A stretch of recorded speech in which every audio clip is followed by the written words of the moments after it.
Step 3. Groups. This next step introduces user groups, allowing us to bundle users with similar permissions together, which drastically simplifies access management. Rather than assigning roles one by one, we can group users based on their department, their role, or project.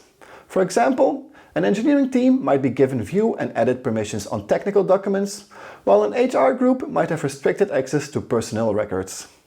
This group-based approach is efficient as updating permissions for one group immediately applies to all members of that group.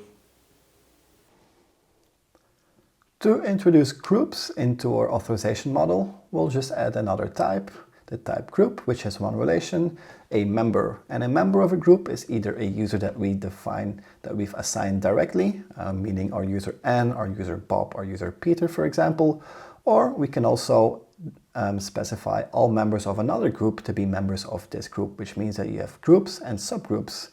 And for the groups to work nicely with our folders and documents, we've added a few changes here as well. You'll notice that the viewer and editor are changed. So an editor or a viewer cannot only be a directly assigned user. We also want to be able to assign all members of a certain group, a specific group, as a viewer or an editor. In this example, we've chosen not to do this for an owner. We still want our owner to be directly defined users, but anybody that's a viewer or an editor can be a directly defined user or members of a group. And the same thing is true for documents. We've changed the viewer and editor relation here as well to include group with the hash sign member here, saying that we want to be able to define all members of a group as a viewer or an editor as well, next to a directly defined user. So if we look at the tuples that we've added for this one, we've added a user Martin, which is a member of the engineering group. Then we say that the engineering group, all the members of an engineering group should be the member of a group everyone. This is what I mean with a group with subgroups. Now we have two groups, a group that is everyone and a group that's engineering, and everybody that's part of engineering also will be a member of group everyone. And lastly, the group everyone, all of the members of that group will be an editor of the root folder.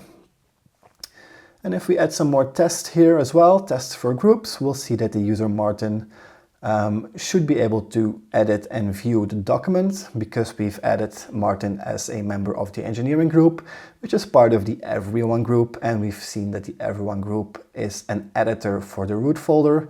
And when you're an editor of the root folder, you should be able to edit and view all of the documents within that folder. So for both the document welcome and the folder root, the can edit and can view relation permissions should be true.